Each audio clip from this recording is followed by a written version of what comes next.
Hill to pay policy మీద BRS party నిజ నిర్ధారణ కోసం వచ్చింది. మనం జీడిమెట్ల దగ్గర ఉన్నాం. జీడిమెట్లలో ఇక్కడ ఉన్నటువంటి ఇండస్ట్రీస్ పరిస్థితి ఏంది, దానిని అగ్గువ రేట్లకి ఎట్లా ప్రైవేట్ వ్యక్తులకి కట్టబెడుతున్నారు అనేది ప్రత్యక్షంగా మేము చూపిస్తాము అని బీఆర్ఎస్ పార్టీ నాయకులు అంటున్నారు. నాతో పాటు పల్లా రాజేశ్వర రెడ్డి గారు ఉన్నారు, సత్యవతి రాథోడ్ గారు ఉన్నారు. ఇద్దరితోని మాట్లాడిద్దాం. పల్లా రాజేశ్వర రెడ్డి గారు, నిజ నిర్ధారణ కోసమని వచ్చిర్రు ఇవాళ మీరు ఇక్కడికి. ఏం చెప్పదలిచిర్రు ప్రజలకి, తెలంగాణ ప్రజలకి కావచ్చు, హైదరాబాద్లో ఉన్నటువంటి వాళ్ళకి కావచ్చు, ఈ నిజ నిర్ధారణ ద్వారా మీరు ఏం చెప్పదలుచుకున్నారు ప్రజలకి? గతంలో అనేక ప్రాంతాల్లో ఈ బాలానగర్ కానీ, ఉప్పల్ కానీ, వాషమైలారం కానీ, హైదరాబాద్ చుట్టుపక్కల ఉండే అనేక ప్రాంతాల్లో జనాభా పెరగనప్పుడు ఈ ప్రాంతాలు మొత్తం కూడా ఇండస్ట్రియల్ ఏరియాగా నాటి ఇవ్వడం జరిగింది. ఇప్పుడు జనాభా బాగా పెరిగిపోయిన తర్వాత ఆనాడు 40-50 లక్షల జనాభా ఉన్నప్పుడు ఊరికి దూరంగా ఉన్న ఈ ప్రాంతాలన్నింటిలో కూడా ఇండస్ట్రియల్ ఏరియాగా పెట్టాలని చెప్పేసి అనేక మందికి ఈ భూములను లీజ్గా ఇవ్వడం కానీ లేకపోతే ఉచితంగా ఇవ్వడం కానీ జరిగింది. దరిదాపుగా ఆ భూములన్నిట్లలో కూడా చాలామంది ఇండస్ట్రీలు పెట్టి ఆనాడు చాలామందికి వాళ్ళ యొక్క ప్రొడక్ట్స్ని ఉత్పత్తి చేయడమే కాకుండా ఉద్యోగాలు కూడా కల్పించినాం. కానీ క్రమక్రమేణా ఇవన్నీ కూడా చాలా వరకు పారిశ్రామిక వ్యర్థాలు మాత్రం చెల్లుతున్నాయి, కాలుష్యంకు కారణమవుతున్నాయని చెప్పేసే ఉద్దేశంతో వీటన్నిటికీ తెలంగాణ వచ్చిన తర్వాత తెలంగాణ ప్రభుత్వం కేసీఆర్ గారి నాయకత్వంలో బయటికి పంపించి ఓఆర్ఆర్ అవతలకి పంపించి ఇక్కడైతే ఇండస్ట్రీ ఏదైతే బాగా నడుస్తున్నదో వాటి కోసం అక్కడ భూమి కేటాయించేసి ఆడ ఉద్యోగాలు వచ్చేటట్టు కూడా చేయడం జరిగింది.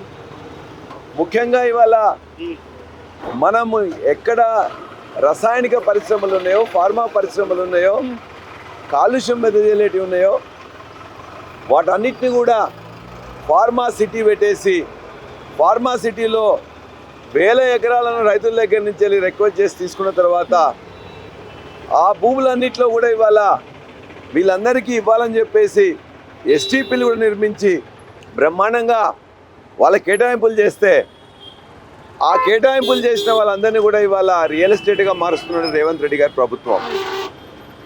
అక్కడున్న భూమిని అంతా రేవంత్ రెడ్డి గారి ప్రభుత్వం మార్చడమే కాకుండా తన యొక్క కుటుంబానికి సంబంధించిన, తన మంత్రులకు సంబంధించిన వాళ్ళందరికీ కేటాయిస్తూ ఉన్నారు. అంతేకాకుండా ఇవాళ ఇక్కడ ఏదైతే 9700 ఎకరాల భూమి ఉన్నదో ఆ భూమి మొత్తాన్ని కూడా ఇలా అగ్గువకు అంటే 25% 30%కే వాళ్ళందరికీ కూడా మార్కెట్ రేట్ కాదు, రిజిస్ట్రేషన్ రేట్ ఏదైతే ఉంటుందో ఆ రిజిస్ట్రేషన్ రేట్లో 30%కి రిజిస్ట్రేషన్ చేసి వాళ్ళందరికీ కూడా కన్వర్షన్ చేస్తా అని చెప్పేసి అంటున్నారు. గత ప్రభుత్వం ఈ భూములన్నింటినీ కూడా తీసుకొని ఈ ప్రాంతంలో పార్కులు కావాలన్నా లేక ఈ ప్రాంత ప్రజల అవసరాలకు కావాలంటే చేయాలని చెప్పేసి ఉద్దేశంతో చెప్పింది. ఇవాళ ఇది 5 లక్షల కోట్ల భూ కుంభకోణంగా ఉన్నది. మామూలుగా కాదు, 10,000 ఎకరాలని దరిదాపుగా రేవంత్ రెడ్డి గారు, వారి యొక్క కుటుంబం, వారి యొక్క మంత్రులు, వారి యొక్క కుటుంబ సభ్యులు ఎక్కడికక్కడ అగ్రిమెంట్స్ అయిపోయి వాటన్నిటిని అడ్డి పావుసీర్లాగా వాళ్ళందరికీ కూడా మొత్తం కూడా దీన్ని ఈ కుంభకోణంలో భాగంగా పాత్రధారులుగా ఉన్నారు, సూత్రధారులుగా ఉన్నారు.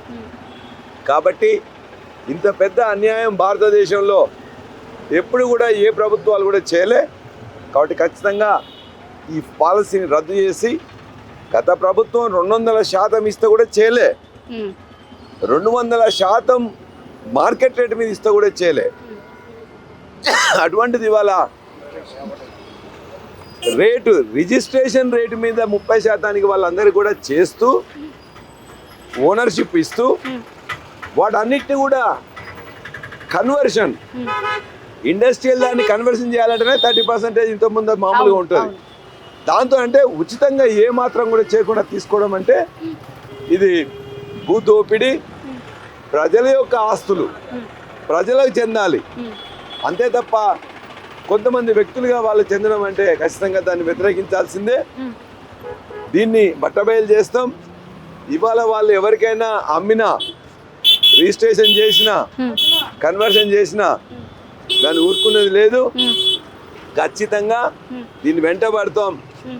అమ్మిన వాళ్ళ వెంట పడతాం. ఉమ్, ఆ తర్వాత కూడా వీళ్ళు 3 సంవత్సరాల తర్వాత ఎవరైనా కూడా మళ్ళా కేసీఆర్ గారి ప్రభుత్వం వస్తుంది. ఇందులో పాత్రదారులైన సూత్రధారులైన రాజకీయ నాయకులను వదిలిపెట్టాం, అదేవిధంగా అధికారులను వదిలిపెట్టాం. ఆ విధంగా ఇలా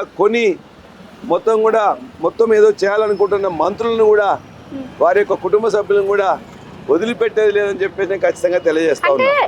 చాలా ఏరియాలు ఇండస్ట్రీస్ ఏరియాలు ఇండ్ల మధ్యలోకి వచ్చినాయి, పొల్యూషన్ అవుతుంది, దాన్ని అవుటర్ రింగ్ రోడ్ అవతలకి పంపించేస్తున్నాం, దానివల్ల నష్టం ఏమవుతుంది అనేది ప్రభుత్వం తరపున వర్షన్ ఉంది కదా. ఇక్కడ రసాయన పరిశ్రమలు కానీ ఫార్మా ఇండస్ట్రీ కానీ కాలుష్య కారణం పరిశ్రమలు ఉన్నట్లయితే వాటన్నిటిని బయటికి పంపించడానికి మేమే చేసినాం. మేము చేసిన ఫార్మా ఇండస్ట్రీ ఏదైతే ఉన్నదో, ఫార్మా ఇండస్ట్రీ కోసం పెట్టిన భూములు ఉన్నదో ఆ భూముల్లో కేటాయించినాం కదా. వాటిని నీకు నిజాయితీ ఉంటే నువ్వు వాటిని కేటాయించు. ఇక్కడ ఎవరైతే పరిశ్రమ ఇక్కడి నుంచి అక్కడికి ఇప్పటికీ ఇంకా ఉన్నట్లయితే ఈ పరిశ్రమలను తరలించడానికి కావాల్సిన భూమిని మేము ఆల్రెడీ సేకరించి ఉన్నాం.